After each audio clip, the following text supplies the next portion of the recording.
بيبدأ المسلسل مع واحد اسمه فينغ، وده صاحب أكبر شركة في الصين، وده خلى ناس كتير عايزين يخلصوا منه، واستأجروا القاتل المشهور الإمبراطور إتشينغ لأنه كان عايز يقتله. وبنشوف فينغ قاعد وسط المساعدين بتوعه بكل هدوء، وبيجيله المساعد بتاعه وبيبلغه إن الشركة بتاعته خسرت 10 مليار يوان، وكالعادة مش بيهتم. المهم إن فينغ كان عارف بأمر الاغتيال ده وكان قاعد مستنيه أصلا، بس ابنه الغبي كان فاكر إنها لعبة، واستحال الإمبراطور تشينغ يدخل وسط الحرس من غير ما حد يكشفه. وبيظهر قائد الحرس وبنعرف إن ده أصلا الإمبراطور تشينغ، بس كان متنكر علشان يقدر يدخل القصر من غير ما حد يكشفه. وكالعادة ابن فينغ ما كانش فاهم حاجة، وكان فاكر إن قائد الحرس بيهزر، بس تشينغ بيقول له أنا واقف قدامك أهو، وريني هتعمل إيه. فبيفهم فينغ إن الشخص اللي ابنه أجره علشان يحميه هو أصلا الإمبراطور تشينغ، وكل الحراس بيبقوا معاه وبينفذوا كل أوامره. وطبعا فينغ بكل هدوء بيقول له هو انت فاكر انك تقدر تقتلني بالسهوله دي؟ فبيقول له تشينغ ان امر الاغتيال خلاص صدر، وانت مش هتشوف شروق الشمس مره تانية. في الوقت ده بتدخل بنت الرئيس فينغ وبتنادي تشينغ باسمه الحقيقي مانغ، وبنعرف ان هو كان معاها في المدرسه الثانويه، ولما شافت صورته على طول اتعرفت عليه وقالت لوالدها، وبتقول له ان الحادثه اللي حصلت لابوك في الوقت ده ابويا ملهوش دعوه بيها، دي كانت مجرد حادثه. فبيأمرها فينغ تسكت خالص، حتى لو ما كانتش حادثه هو مش هيصدق ده، وخلاص طالما جه برجليه يبقى حكم على نفسه بالإعدام. فبيضحك تشينغ وبيقول له إن موته سهل بالنسبة لي، وعمل الموضوع ده كتير، حتى بص الأسهم شركاتك كده. وبيبص المساعدين فعلا وبيتفاجئوا إن هم خسروا 30 مليار مرة واحدة، يعني على الفجر هيخسروا كل حاجة. وطبعا فينغ لما بيسمع الكلام ده بتجيله سكتة قلبية وبيموت. وبيتعامل تشينغ مع باقي الحراس بكل سهولة، وبيخلص عليهم واحد ورا التاني، وبيقتل ابن الرئيس فينغ كمان. طبعا بنت فينغ بتبقى مش مصدقة اللي حصل، وبتسأله ليه عملت كده؟ فبيمسك السكينة وبيقتل نفسه، وبيفوق يلاقي نفسه رجع للمدرسة الثانوية من تاني وهو في امتحان اللغة الإنجليزية، وبيبقى مش مصدق اللي حصل، وبيفضل واقف مكانه مذهول. وبيقول له المدرس إن دي فرصته الأخيرة، لو ما نجحش هيطرد من المدرسة. وبيبقى بطلنا مش مصدق لأن هو كان بيسافر للمستقبل، والمستشفى اللي كان بيشتغل فيها مش بترجع للماضي. فبيفرح مينغ جدا لأن أبوه ومامته لسه عايشين، وكمان يون حبيبته لسه معاه. وبنعرف إن هي كمان انتحرت بعد فترة بسبب الاكتئاب، وبيقرب بطلنا منها بسرعة وبيحضنها قدام الكل. طبعا البنت بتضربه بالقلم على تصرفه ده، والمرة دي بيقرر ان هو يحمي ابوه وامه من الرئيس فينغ. ولما المدرس بيجي يضربه بيمنعه مينغ، وبيقرر يعمل معاه صفقة، لو هو طلع من ال10 الأوائل في المدرسة يستقيل، ولو ما نجحش في الامتحان مينغ هو اللي هيسيب المدرسة. وفي المستشفى بيفوق زي ابن الرئيس فينغ، بيبص على التاريخ بيلاقي نفسه في سنة 2013. المهم ان زي لما بيفوق ما بيبقاش مصدق اللي حصل خالص، وبيحاول الممرضين يهدوه بس مش بيقدروا لحد ما بيجي ابوه فينغ واخوه، وبيشوفهم قدامه وبيبقى مش مصدق عينه لان هم اصغر من سنهم الحقيقي، وبيغمى عليه من كتر الصدمه. وبيفوق بيلاقي ابوه جنبه وبيضربه بالقلم، وبيقول له ان دي غلطته علشان سابه يدرس بره ووفر له كل حاجه، وعلشان كده هترجع لقسم المبيعات، ولو ما حققتش مبيعات كويسه هطردك من المجموعه كلها. وبيحاول زي يشرح لاخوه ان هو جاي من المستقبل وعمره 32 سنه، بس طبعا ما حدش بيصدقه وبيفتكروه مجنون. بس لما زي بيقعد مع نفسه بيفتكر ان في السنه دي اخته جينغ كانت في الثانويه العامه، ومينغ هو كمان معاها في نفس الصف. وبيقعد مينغ يفكر ان حبيبته يون ماتت قبل اختبار الكليه بشهرين، ودلوقتي هو قدامه شهر واحد بس علشان ينقذها. وبيحاول يتكلم معاها بس بيتدخل المتنمر تشاو، وبيحاول يبين نفسه جامد قدام يون بس بتسيبه وبتمشي. ولما بيحاول يضرب صاحب مينغ بيضربه مينغ بالقلم وبيسيبه وبيمشي. ومش بيكتفي بكده، لا ده كمان بيسرق العجله بتاعته وبيمشي بيها، لحد ما بيفتكر كلام جينغ اللي قالته في المستقبل ان هو مصاب بالسرطان ومات بعدها بسنه كده، كل مره بيموت فيها بيتولد من جديد. وفي الماضي بيفضل مينغ ماشي ورا حبيبته يون، وبيقول لها ان هي قبل ما تيجي المدرسه ما كانتش وحيده، وبيسالها اذا كان في سبب لده. فبتقول له يون انت عايز ايه بالظبط وتعرف عني ايه؟ وبيرد مينغ عليها ان هو من شهر كان بينتحر من على جسر تشينغي، بس هي انقذت حياته، وعايز يرد لها الجميل. فبتقول له يون الاحسن تبعد عني خالص وما اشوفش وشك تاني. بيضحك مينغ على كلامها وبيقول لها طالما رجعت فلسه في وقت لكل حاجه. بعدها بيتمشى بالعجله وبيقابل مجموعه بلطجيه بيحاولوا يصوروه علشان يبانوا جامدين وكده، فبيمثل عليهم ان هو طالب فقير ومعهوش فلوس علشان يسيبوه وما يدخلش في مشاكل. وفعلا بتنجح خطته، وبنفهم ان مجموعه البلطجيه دول تبع زي. وبيبقى مينغ مش فاهم بيستهدفوه دلوقتي ليه، لان مفيش بينهم بينهم أي عداوة في الوقت الحالي. وبعدها بيروح على بيت أبوه وأمه وبيلاقي رجالة عم مينغ بيضربوهم وعايزين يطردوهم من البيت، وبتقول والدة مينغ لابنها يدخل جوه علشان ما يدخلش في مشاكل، بس مينغ بيصمم يتحداهم وبيقول لهم إن هو هيجيب لهم 2 مليون في خلال 3 أيام. فبيضحك عمه باستخفاف وبيقول له لو جبتهم أنا هلحس التراب، وبيسيبه وبيمشي. وأهل مينغ بيلوموا ابنهم إن هو عمل كده علشان هم مش معاهم فلوس يتحملوا كل ده، فبيطمنهم مينغ إن هو فاز بجايزة ومعاه 3 مليون يوان. وبعدها بنشوف زي في المستشفى ورجالته بيوروا له الفيديو اللي صوروه لمينغ، وبيحس زي إن في حاجة مش مظبوطة وإن مينغ أكيد بيخطط لحاجة كبيرة أو سافر بالزمن زيه وعارف اللي حصل. وبيكلم أخته جينغ وبيقول لها إن هو عايزها في حاجة مهمة. وبيقعد بطلنا مع باباه ومامته وبيطمنهم إن الفلوس هتيجي بكرة ومحدش هيزعجهم مرة تانية. فوالدته بتقوله إن هو لو جاب درجات كويسة هيروح لجامعة كويسة، والمدرس وانغ مش هيضايقه مرة تانية. فبيقول لها مانغ إن هو مش هيضايقني تاني، بس انتي ما تديهوش فلوس. تستغرب والدته جدا وبتقوله عرفت منين؟ فبيتوه مانغ على الموضوع وبيقول لها إن هو عاوز ياكل من إيديها. وبيروح بالليل لجينغ بنت الرئيس فانغ علشان يدرس لها، بس المفاجأة إنه بيلاقيها بتجفف شعرها وشكلها جميل جدا وبينبهر بجمالها، بس فجأة بيجي خطيبها ليو وبيطلب منها فلوس كتير. ولما بيحاول مينغ يدافع عنها بيتخانق خطيبها معاه، بس جينغ بتطلب من مينغ يمشي ويجي بعدين. المهم إن جينغ بتقدر توزع ليو، بس بيوعدها إن هو هيجي بكرة ياخد الفلوس. ولما بيطلع من عندها بيلاحظ إن الموتوسيكل بتاعه منور، وبيلاقي مينغ واقف جنب الموتوسيكل وبيضربه في وشه وبيخليه يعترف بالحقيقة. وبيقول ليو إن هو خطيب جينغ وعرفوا بعض قبل ما تسافر بره، وجه علشان ياخد منها فلوس المرة دي علشان من 2 سنين كانت شركة مامتها مفلسة وهو ادالها أكتر من 1,000,000 يوان، بس برضو الشركة أفلست ووالدتها في المستشفى وهو كان شغال في شركة والدتها أصلا. فبيأمروا مينغ ما يقربش من جينغ مرة تانية وبيسيبه وبيمشي. وتاني يوم بيروح مدرسته عادي ولا كأن حاجة حصلت، وبيلاقي تشاو واقف هو ورجالته وبيأمروا مينغ ينحني ليهم، بس مينغ بيفكروا باللي حصل على الطريق وإن هو ممكن يبلغ الشرطة هو كمان، وبيأمر تشاو ينحني ليه. وفعلا بينفذ تشاو الأمر وبينحني ليه، وبتيجي يون وبتطلب من مينغ يتعشى معاها بعد المدرسة، وبيبقى الكل مش مصدق ولا حتى مينغ. وبتبدأ أول حصة وبيبقى كل اللي شاغل تفكير مينغ هو الفلوس وإزاي يجيبها، وبيفكر في تشاو لأن أبوه غني وعلى طول بيديله فلوس. وتوتره ده بتلاحظه يون وبتقوله يسكت شوية، فبيحاول مينغ يقنعها بيه وإن هو عاوز يساعدها مش أكتر، بس بتقوله سيبني في حالي. وبيفهم مينغ إن هي لسه مش واثقة فيه، وبيفتكر إن كان ليها صاحبة مقربة بس قررت تدرس بره بعد امتحان القبول، وبيلاقيها بتقرأ كتاب لرسام مشهور بتحبه، فبيقرر يرسمها ويديها الرسمة بكل حب، وبيقول لها إن هي أحسن بنت في عينه، وبياخد صاحبه وبيمشي. وبعدها بيقابل تشاو وبيطلب منه 50,000، فبيديله تشاو بطاقة باباه اللي فيها 100,000، وبيبقى كل أصحابه مش فاهمين هو إزاي اداله الفلوس دي كلها بالسهولة دي. المهم إن بطلنا بعد كده بيروح لبازار غالي وبياخد زهرية بأقل من سعرها بمراحل، وبتوصل بنت الرئيس التنفيذي لشركة تيان فانغ اللي اسمها تشو، وبيقول عنها مينغ إن هي بريئة قوي بس في نفس الوقت جمالها ساحر. المهم إن تشو بتنبهر بالزهرية وبتقرر تشتريها بأي تمن، فبيستغل مينغ الفرصة دي وبيضاعف تمن الزهرية ل 30 مليون يوان. وعلشان الزهرية أصلية فعلا بتقرر تشتريها بأي شكل، وفعلا بيبيعها لها مينغ وبينقلها للعربية بتاعتها، وكمان بتديله كارت شركتها علشان لو لقى حاجة زي دي يبيعها لها. فبيضحك مينغ وبيقول لها إن هم هيتقابلوا كتير الفترة الجاية. وبعدها بيروح على المدرسة وبيكتب اسمه على ورقة اختبار الرياضيات وبيسلمها على طول. وبيبقى تشاو مستغرب موقفه جدا لأن امبارح خد منه فلوس والنهاردة عايز يمشي من الامتحان. وبنشوف زي قاعد مع أخته جينغ وبيسألها عن مينغ وتصرفاته الفترة الأخيرة، فبتقول له جينغ إن هي مش عارفة لأن هي مش مهتمة بالرجالة، فبيطلب منها زي تعزمه على الغدا بس وهو هيتصرف في الباقي. وبعدها بيروح مينغ يقابل صاحبة يون اللي سافرت بره البلد، وبشوية ذكاء بيقدر يعرف منها سبب اكتئاب يون، وبنعرف إن هي شاركت في مسابقة غناء لشركة يوجي بس خسرت في آخر مرحلة وده خلاها وحيدة. وبيروح بطلنا لشركة يوجي وبيدخل غصب عن السكرتارية، وبنشوف رئيس شركة يوجي بيتكلم مع زي وبيأمروا زي يخلي يون تراقب مانغ وتبلغهم بكل تحركاته. بعدها بيقفل معاه زي التليفون وبيلاقي رئيس المبيعات بيأمره يقوم من على الكرسي بتاعه لأن هو دلوقتي مجرد موظف مش ابن صاحب الشركة. وبيبقى زي هيتهور ويضربه، بس بيفتكر كلام والده إن هو هينقله لقسم المبيعات ولو سبب مشاكل هيطرده من المجموعة كلها، فبيرجع في كلامه وبيعتذر للرئيس. وبتيجي السكرتارية للرئيس الرئيس هو صاحب مجموعة يوجي، وبتقوله إن في مراسل صحفي واقف تحت وعايز يقابلك. فبيرفض الرئيس يقابله، تعتذر له السكرتارية. فبيسألها مينغ عن الباسورد بتاع شبكة الواي فاي، فبتقوله إن كلمة السر هي رقم التليفون الأرضي بتاع الشركة وكارت الشركة على الترابيزة. تيجي لمينغ فكرة إن هو يشتري جهاز كمبيوتر، وبيشتري أسهم في شركة يوجي، وبمجرد ما سعر الأسهم يرتفع الفلوس هتتضاعف 10 أضعاف في شهر واحد، وبعدها يسحب رأس المال ويتعاون مع تيان فانغ. ولما بيدخل مانغ البيانات المسابقة بيعرف إن يون كانت في المركز الأول أصلا، وبيستغرب إزاي ما كسبتش المسابقة. وبيوصل أبو وأم مانغ للبيت، وبيديلهم مانغ باقي الفلوس اللي كسبها علشان يعيشوا عيشة كويسة. وبعدها بنشوف تشاو وفي رجالة عصابات محوطينه وبيطلبوا منه فلوس، وبيحاول تشاو يتفاوض معاهم إن هو يديلهم نص المبلغ الأول، بس للأسف مش بيوافقوا. وفي الوقت ده بتبقى يون معدية بالعجلة بتاعتها، وبيصمموا ياخدوها معاهم. لحسن الحظ صاحب مانغ بيبقى موجود وبيبلغوا باللي حصل بسرعة، وبيجي مانغ بسرعة وبيتفاوض مع العصابة وبيخليهم يسيبوا يون ويرجعوا لها حاجتها كلها وبتمشي. وبعدها بتحاول العصابة تاخده معاهم بالعافية. بيمسك زعيم العصابة من ايده وبعدها بيرميه على الموتوسيكل، وبيطحن رجالته واحد ورا التاني. وبعدها بيقول لزعيم العصابة ان دلوقتي هم متعادلين ولازم ينادوله بالاخ الكبير، وبيركعوا على رجليهم علشانه. وبعد ما بيمشوا بتروح له يون علشان تطمن عليه، فبيطمنها ان هو بخير، وبيطلب منها تعزمه على العشاء لو كانت حابة تشكره. بس طبعا يون مش بتوافق، وعلشان يقرب منها بأي شكل بيطلب منها توصله للبيت علشان العجلة بتاعته بايظة. وبتوافق يون، وبيبدأ يغني الأغنية اللي كانت بتغنيها في الحفلة. تتضايق يون جدا وبتعيط. وبعد ما بتوصله بيته بيقابلوا السيدة هان جارته، بس يون مش بتهتم بكلامهم وبتسيبهم وبتمشي. وبيتأسف لها مانغ عن تصرف يون، وبيقول لها ان هي بتحس بالاكتئاب في الفترة الأخيرة، بس هي شخصية طيبة. تاني يوم مش بيروح مانغ المدرسة، وبيتصل بيه صاحبه علشان يجي بدل ما المدرس يعمل له مشاكل. بس مانغ مش بيهمه كل ده، وبيقول له ان هو مش خايف. وفجأة بتحصل حادثة على الطريق، وبيساعد مانغ الراجل اللي في العربية واللي اسمه فانغ علشان يقوم، وبيعالج له رجله. وبعدها بيوديه المستشفى، وبيخلي الممرضة تتصل ببنته تشو. ولما بتيجي بتستغرب ان مانغ موجود هنا، فبيقول لها مانغ ان هو اللي جاب فانغ للمستشفى، وبتطلب منه تشو يروح معاها. تفضل تهزقه ان هو كل مرة يقف في طريقها ويتحجج انها صدفة، بس والدها بيقول لها ان مانغ هو اللي ساعده علشان رجليه ترجع كويسة، والولاد دلوقتي كانت رجليه اتدمرت خالص. تاخده تشو بره وبيلعبوا كونغ فو، بس مانغ بيتفوق عليها. وبعدها بتقعد تشو مع والدها، وبتقوله ان هي شاكة ان يوان هو اللي دبر الحادثة دي. وبعدها بنشوف زي مستني ابوه واخته، ولما بيوصلوا بيقول له ابوه انت هنا ليه؟ فبيرد عليه زي ان هو فاز بالرهان وعايز يتكلم معاه. وبيقول زي لابوه يخلي السواق يمشي من البلد النهارده قبل بكره، علشان لو فانغ عرف ان هم اللي مدبرين الحادث هيسبب لهم مشاكل كتير. وبنرجع لمانغ اللي بيوعد شو ان هو يساعدها في قتال عيلة فينج. فبينكر فانغ ان بينه وبين عيلة فينج عداوة، لان بينهم شركات كتير. وبيضحك مانغ وبيبقى مش مقتنع بكلامه اصلا. فبيسأله فانغ عن هدفه وهيستفيد ايه لما يساعدهم. وبيقول له مانغ ان هو هيفتح شركة صغيرة وعايزه يستثمر فيها مش اكتر. فبيعرض عليه فانغ ان هو يديله 30 مليون مقابل الاخبار اللي هينقلها له. وبنرجع تاني لزي وهو قاعد مع باباه واخوه، وبيقول لهم ان مجموعة فانغ هتحول المنطقة القديمة في منطقة باوتا لمركز تجاري ضخم. فبيقلقوا جدا لانهم لو ما قدروش يوقفوهم شركتهم هتخسر كتير. وبنرجع لمانغ اللي بيقدر يقنع الرئيس فانغ بكلامه لما بيقول له خبر من المستقبل هيحصل خلال الاسبوع الجاي، ولو صح هيستثمر في شركته. وبيوافق فانغ على كلامه رغم اعتراض بنته تشو اللي شايفة ان مانغ شخص نصاب. فبيأمرها والدها تدور ورا مانغ كويس وتعرف عنه كل حاجة. تاني يوم بيروح مانغ المدرسة وبيحضر حصة التربية الرياضية، وبيحاول تشاو ان هو يتنمر على صاحب مانغ اللي اسمه هوزي ويهدده، بس مانغ مش بيسكت وبيوقفه وبيديله فلوسه اللي خدها منه، وبيأمره ما يزعجش صاحبه مرة تانية. وبيلاحظ مانغ ان يوم مش موجودة، فبيقرر يروح يدور عليها. فبيوقفه صاحبه هوزي وبيقول له ان عمها جه يسأل عليها في حصة الانجليزي، وواضح انها اتضايقت قوي لما جه. وبنشوف يون قاعدة في الفصل وحيدة وبتقطع الورقة العشرة، وبيروح مانغ يطمن عليها، بس كالعادة بتعامله ببرود وبتقوله ان اخر مرة انقذته فيها كانت عن طريق الغلط ومش لازم يعمل حاجة علشان ينقذها. وبتروح الحمام وبتفضل تعيط. وبعدها بتروح تقابل وو، وبيأمرها تراقب مانغ بس بترفض، وبتقوله يروح لفينج ويقوله ان هي بتفضل الموت على انها تنفذ اوامره. وبتبقى يون بتسجل كل الكلام اللي بيقوله علشان تفضحه. وبيوصل مانغ وصاحبه هوزي للفندق وبيفضلوا يدوروا عليها في كل الاوض، وبتطلع يون التسجيل وبتهدده بيهددوا بيه، بس وو مش سهل وبيتهجم عليها، وبيوصل مانغ في الوقت المناسب وبينقذها وبيقول لهوزي ياخدها بعيد وهو هيتصرف. ومن ناحية تانية بنشوف زي بيوقع عقد جديد مع مجموعة تيان فانغ، والعقد بيبقى كبير جدا وبقيمة 70 مليون، بس كالعادة مدير المبيعات بيتهمه ان هو استخدم موارد الشركة من غير ما يوافقه وبيقرر يطرده. فبيضحك زي وبيقول له انا صاحب الشركة اللي انت واقف فيها دي، وبيوري له صورة مع العيلة وبيطرده من الشركة كلها. وبعدها بيتصل بوو، بس المفاجأة ان مانغ هو اللي بيرد عليه بعد ما ضرب وو وعلمه الادب. وبيفهم زي ان مانغ هو كمان سافر بالزمن وكده اللعب بقى على المكشوف. وبيقول مانغ لو انت عايز تشوفني كان ممكن تقولي وانا اجيلك، ما تبعتش ناس تتجسس عليا. فبيقول له زي ان دي معركة خطيرة وهو مش قدها ومستحيل هو لوحده يقدر عليه. فبيضحك مانغ وبيقول له انت وعيلتك كلها محدش فيكو هيقدر عليا، ومن النهارده العداوة مستمرة واقوى من الاول. وبيرمي التليفون على الارض. وبعدها بيتكلم زي مع اخوه وبيقول له ان عقد الشراكة معاه وان هدفه بسيط ان هو يدعم ابوه مش اكتر علشان عيلتهم تفضل فوق، وبيقفل معاه المكالمة. اما مانغ فبيسيب وو وبيمشي بعد ما بيتأكد ان هو مش هيقدر يأذي يون حبيبته مرة تانية. وبعدها بيروح مانغ ليون وبيقول لها ان شركة يوجي عملت مسابقة غناء من 6 شهور، ومن وقتها الرئيس وو شافك وحطك في دماغه انت وكل عيلتك، مش كده؟ فبتستغرب يون ان هو عارف كل حاجة وبتحذره ان هو مش هيقدر على عيلة فينغ، بس مانغ بيطمنها ان هو هيقضي عليهم قريب وفي اسرع وقت كمان. تاني يوم بتظهر نتائج الامتحانات وبتطلع يون الاولى ومانغ بيطلع التاني على المدرسة. وبيستغرب الكل لان هو مسلم ورقة الرياضيات فاضية، بس واحدة من زمايله بتقول ان هو اكيد اتفوق في باقي المواد. تيجي المديرة وبتقول ان امتحان مانغ تراجع من كل المدرسين والنتائج صح بنسبة 100%. وبيفرح هوزي جدا بالخبر ده. وبعدها بيستغرب المدير وبيسأل مانغ ليه ساب الورقة فاضية، فبيشاور على المدرس وانغ وبيقول ان هو السبب في كل اللي حصل، وبيمثل ان هو بيعيط علشان يكسب التعاطف من كل المدرسين. وبيفضل كل زمايل مانغ مستغربين اللي حصل، فبيأمرهم مانغ يركزوا في مذاكرتهم وبيفضل مركز مع يون اللي بتقوله ان هو شخص مختلف تماما. تاني يوم بنشوف الرئيس فانغ بيكلم السيد ليو علشان الشراكة اللي ما بينهم، وبنعرف ان ليو هرب بره البلد، بس برغم كده فانغ مش بيبقى قلقان لان دي مجرد مشكلة صغيرة. تدخل عليه بنته تشو بسرعة وبتوري له الخبر اللي مانغ قال عليه، فبيطلب منها فانغ تروح تدور على مانغ بسرعة. وفي المدرسة بتطلب جينغ من مانغ تعزمه على قهوة، وبيبقى الكل مش مصدق لان جينغ اغنى طالبة في المدرسة والكل بيحلم يصاحبها. ومش بس كده، ده كمان تشو بتوصل وبتبقى عايزة تاخده معاها، وواحدة كمان تبع وو. بس جينغ اللي بتصر في النهاية لما بتقوله ان هي عارفة ان هو الامبراطور تشينغ وبتاخده معاها في عربيتها. وبيخمن مانغ ان اخوها اللي باعتها، بس جينغ بتقوله ان هي عايزة تعرف حاجة عن ماضيها علشان من 6 سنين اتخطفت من البوابة الخلفية للمدرسة، وفي حد اتصل بالشرطة وقتها، وعرفت بعد كده ان الشخص اللي اتصل بالشرطة يبقى انت، وانت الوحيد اللي شفت وش الخاطفين، وانا عايزة اعرف مين اللي خطفوني. فبيقول لها مانغ ان هو مش هيقدر يقول لها دلوقتي، بس تقدر تصبر فترة صغيرة وهيصارحها بكل حاجة. وتاني يوم بيبقى مانغ متأخر على المدرسة جامد، وبيلاقي رجالة فيه اللي ضربوا قبل كده عايزينه علشان رئيسهم عايز يشوفه في البار. ولما بيوصل للبار بيلاقي نفس الست اللي كانت راكبة على الموتوسيكل قاعدة في البار، وبيبقى الزعيم الحقيقي بيراقب كل اللي بيحصل من خلال الكاميرا. وبتقول له الست ان هي بتلعب معاه لعبة، ولو فاز هتروح معاه مكان ما هو عايز، واللعبة هي ان لازم يمرر السكينة من خلال صوابعه بدون ما يأذي نفسه. وبتبدأ الست اللعبة قدامه، ولما بيجي دوره بيحط رباط على عينيها وبيمرر السكينة بكل سهولة، وبتروح معاه البيت. وبعدها بيخرج الرئيس دونغ اللي كان بيراقبهم من خلال الكاميرات، وبيبقى مينغ عارف كل ده. ولما بتقدم له البنت مية بيرفض يشربها، وبيخلع كل الكاميرات الموجودة في الأوضة بعدها، وبيروح للرئيس دونغ بنفسه وبيهدده يقرب منه مرة تانية. ولما بيوصل الحراس بيلاقوا مانغ قاعد بكل هدوء، والرئيس دونغ بيمنحهم يأذوه بأي طريقة. وبيعلن الرئيس ان من النهاردة البار ده هيبقى باسم مانغ. ومش بس كده، لا ده كمان بيفتح إزازة نبيذ غالية جدا وبيشاركها معاه وبيوريهم العقد، وبيعترف ان استهداف مانغ كان بتوجيهات من الرئيس وو رئيس مجلس مجموعة يوجي، وان هو وعده لو خلص على مانغ هيدفع له تمن البار. ولما اكتشف مانغ الموضوع دفع ضعف المبلغ علشان يشتري البار. وبعدها بيسيبهم دونغ وبيمشي، وبيقول لهم مانغ لو وافقتوا تشتغلوا معايا يبقى لازم تطبقوا اوامري، والا يبقى تخرجوا من الباب ده وما اشوفش وشكوا تاني. وبنشوف وو وهو بيتكلم مع دونغ وبيعرف اللي حصل، وبيهزق زي ان هو لسه بيستخدم الحيلة القديمة مع مجرم خطير زي مينغ، وبيقرر ان خطته اللي جاية لازم تكون هتكون ضربة قاتلة. وبعدها البنت صاحبة الموتوسيكل بتروح لمينغ وبتطلب منه يعينها مديرة البار، فبيستغرب مينغ وبيقول لها ونعمل كده ليه؟ وبترد عليه البنت ان هي احسن حد فاهم المكان وهتثبت له ده مع الايام. فبيضحك مينغ وبيقول لها هنشوف، وبيسيبها وبيمشي. تاني يوم بيلاقي عربية الرئيس فانغ قدام بيته، وبتطلع ان هي تشو وجاية علشان تسأله عن الخبر اللي انتشر في الجريدة عن الاستثمار في رونغ تشينغ. فبيقول لها مينغ ان ده مش مهم، وان وانغ بنفسه هيروح لرونغ تشينغ الشهر الجاي، والرحلة هتكون يوم 25 كمان الساعة 1:10. تستغرب تشو جدا لان هي دورت في كل حاجة تخصه ومحدش عارف بيجيب المعلومات دي منين. وفجأة بتيجي السيدة هان علشان تزور مانغ هي كمان، تستقبلها مامة مانغ وبتعزمها كمان علشان تتعشى معاهم. تقعد هان معاهم وبتبقى عارفة تشو لان هم اتقابلوا قبل كده مرة واحدة، وبتعرض عليها فانغ تشتغل معاها لو حابة كمان، وكل ده علشان تكسب ثقة مانغ. وبعدها بيخرجوا يتكلموا بره، وبتوعدوا تشو لو جاب لهم معلومات اكتر فممكن يستثمروا فيه اكتر من 30 مليون يوان. وعلى العشاء بتفضل والدة مانغ تصر عليه علشان يكشف علاقته بتشو، فبيتوه مانغ على الموضوع وبيطلع الدرجات بتاعته، وبتفرح والدته جدا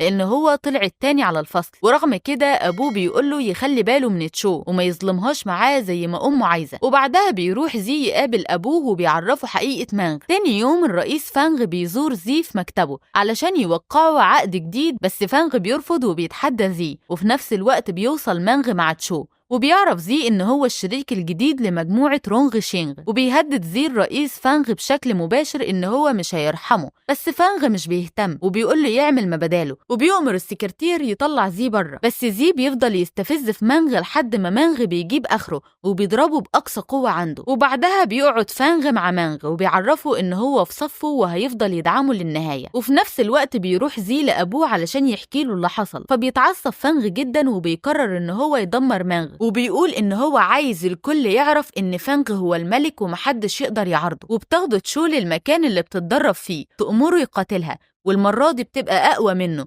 وبتخليه يستسلم. وبتسأله إزاي عرف كل المعلومات دي، فبيقول لها إن هو رجع بالزمن 10 سنين لورا، سواء صدقتي أو لا فدي الحقيقة، وإن هو كمان عارف كل شخصية بتحب إيه وبتكره إيه. تصل هان بمانغ وبتقوله يجي ياخدها من الفندق، وبيطلع إن هي كانت هتعمل مقابلة مع مدير وو، بس المدير نواياه وحشة وكان عايز يتهجم عليها. وبيوصل مانغ في الوقت المناسب وبينقذها. وفجأة هان بتشوف خطيبها ليو في الشارع وبتقوله هو أنت هنا ليه؟ فبياخدها ليو على جنب وبيقول لها خرجتي مع الواد ده ليه؟ وبترد عليه هان وانت مالك؟ وبيحاول ليو يستنجد بالمدير وو، بس طبعا من غير أي فايدة، لا وكمان بيخلي المدير وو صديق ليه. تستغرب هان جدا وبتسأله عمل كده ازاي، فبيقول لها انه عارف انه بيخون مراته وهدده. تضحك هان لان الكل عارف الحكاية دي، وبيطلب منها مانغ تبقى المديرة التنفيذية للشركة بتاعته اللي هيفتحها في خلال يومين. وبعدها بيعمل مانغ صفقة كبيرة وبيشتري مصنع التقطير اللي عيلة فانغ كانت هتشتريه، وبيطمن ان دلوقتي مش هيقلق من المستقبل. تاني يوم بياخد مانغ هان علشان يوريها المجموعة الجديدة بتاعتها، وبيبقى ده القصر القديم لعيلة فانغ، وبتطمنه ان هي هتلاقي له افضل الموظفين طالما الراتب كويس. تسأله هان عن هدفه، فبيقول لها انه عايز يقضي على عيلة فينغ. تعترف له هان ان قبل ما تقابله كانت مرهقة من ضغوط عائلتها وكمان خطيبها، لكن بعد ما قابلته الوضع اتغير تماما،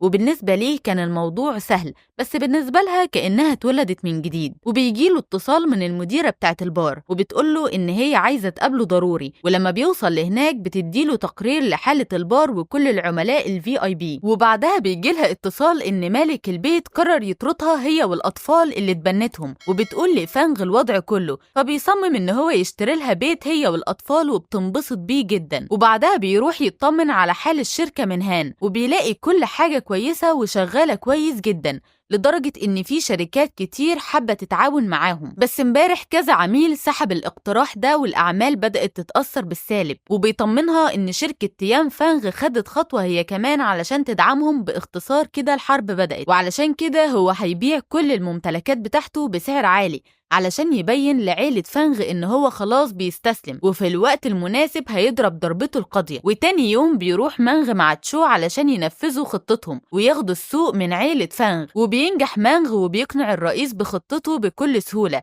بس رغم كده بيقرر إن هو يعمل منافسة بين زي ومانغ، وبيقول لهم إن أكتر واحد هيستحوذ على أراضي هتعاون معاه. وبعدها بنشوف الرئيس فانغ متعصب قوي لأن عمر ما حد نفسه على حاجة، ودلوقتي حتة عيل صغير يعمل كل ده، وعلشان كده بيقرر يتعامل مع الموضوع بنفسه. وبيتعصب الرئيس فانغ هو كمان لأن شركته مش صغيرة ومحدش راضي يتعاون معاهم، وبالمعدل ده مش هيقدروا يستحوذوا على قطعة أرض واحدة. بس كالعادة مانغ بيبقى عنده الحل، وبيقول لفانغ إن هم هيستخدموا ظلم عيلة فينج ضدهم ويقدروا يستحوذوا على السوق كله من بكرة. وبعدها بياخد مانغ تشو علشان توضح إن مفيش بينه وبينها أي حاجة غير شغل وبس. بس تشو بتغير كلامها وبتقول إن هما دلوقتي مرتبطين. تيجي يون هي كمان لبيت مانغ وبتطلب تتكلم معاه وبتشكره لأن هي عرفت إن كل ضحايا عيلة فينج قدموا قضايا ضدهم وهي كمان هتعمل زيهم. وبتقول لمانغ لو احتجت شهادتي في أي وقت أنا موجودة. تطلب منه يحضنها للمرة الأخيرة،